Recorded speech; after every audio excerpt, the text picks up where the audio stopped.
Alors, le développement et la factorisation, en algèbre, c'est bien plus que de simples opérations.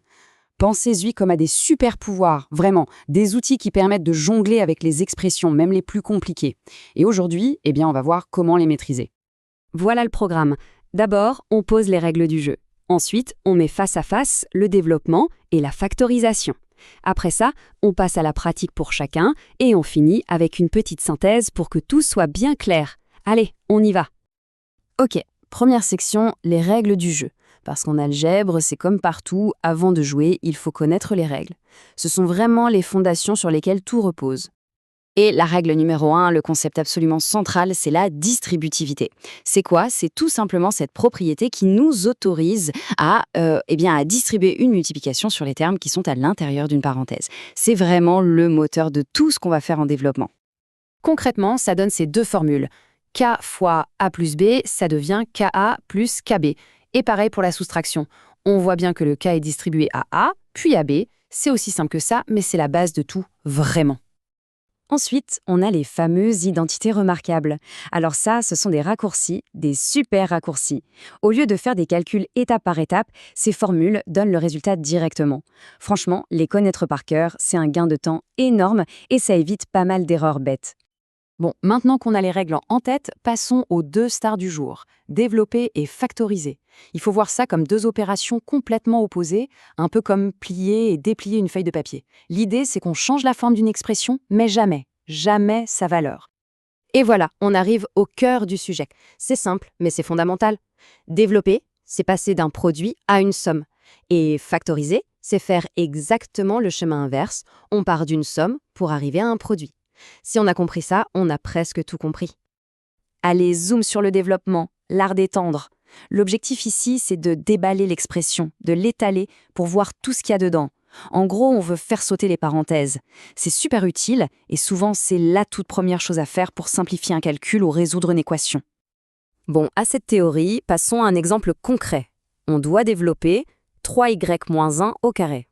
Là, en voyant cette forme, une petite lumière doit s'allumer dans la tête. Identité remarquable, bien sûr.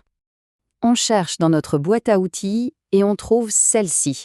A moins b au carré égale a carré moins 2ab plus b carré. Parfait. Ici, notre a, c'est 3y et notre b, c'est 1. Il n'y a plus qu'à dérouler la formule. Alors, allons-y pas à pas. On applique la formule, on a d'abord 3y au carré. Attention à bien mettre le carré sur le 3 et sur le y.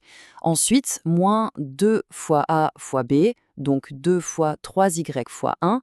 Et on termine avec b au carré, donc 1 au carré. Maintenant, on nettoie tout ça.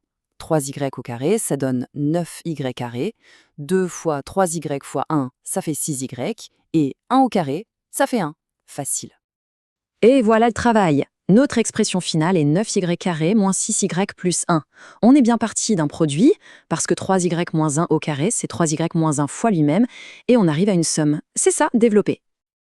Ok, maintenant on change de casquette. On passe à la factorisation, l'art de regrouper. On fait le chemin inverse, on va chercher à replier l'expression. Comment? En trouvant un point commun entre ces différents morceaux.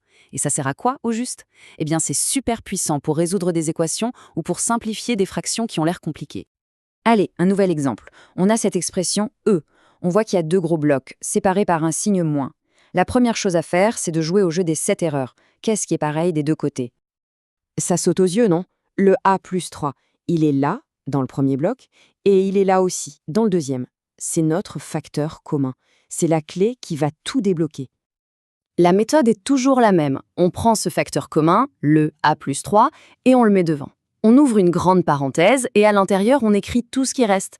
Donc le 2a moins 1, le signe moins et le 4a moins 5. Attention, petit piège classique, le moins devant la parenthèse change tous les signes à l'intérieur. Le 4a devient moins 4a et le moins 5 devient plus 5. Après, il suffit de calculer ce qu'il y a dans la deuxième parenthèse et c'est terminé.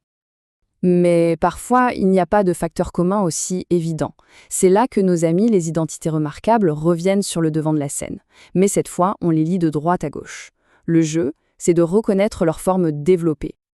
Regardons cette expression A. Est-ce que ça nous dit quelque chose? On a 3 termes. Le premier, 25y carré, c'est le carré de 5y. Le dernier, 16, c'est le carré de 4. Un carré au début, un carré à la fin. Ça sent très fort l'identité remarquable A carré plus 2AB plus B carré. Pour en être sûr, on vérifie le terme du milieu. Est-ce que 40Y, c'est bien 2 fois notre A fois notre B? Voyons voir. 2 fois 5Y fois 4, ça fait bien 40Y. C'est parfait, le puzzle s'assemble, on a bien reconnu le modèle. On peut donc direct réécrire tout ça sous la forme A plus B au carré, ce qui nous donne 5Y plus 4 au carré. Et voilà, c'est factorisé. Bon, il est temps de faire une petite synthèse.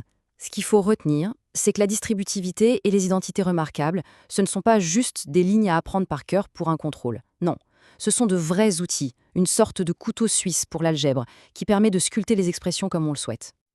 Alors, pour résumer en quelques mots, développer, c'est quand on étale, on transforme un produit en somme. Le but, souvent, c'est pour simplifier. Factoriser, c'est l'inverse. On regroupe, on transforme une somme en produit. Le but, souvent, c'est pour résoudre une équation. La distributivité, c'est le principe de base, le moteur. Et les identités remarquables, ce sont les turbos. Deux opérations opposées, mais totalement complémentaires. Finalement, il faut bien comprendre que développer et factoriser, ce n'est pas le but final. Ce sont des étapes, des clés qui ouvrent des portes. Les portes de la résolution d'équations, de la simplification de fractions, de l'étude de fonctions. Alors la vraie question maintenant, c'est quel sera le prochain casse-tête mathématique que ces nouveaux outils permettront de résoudre ?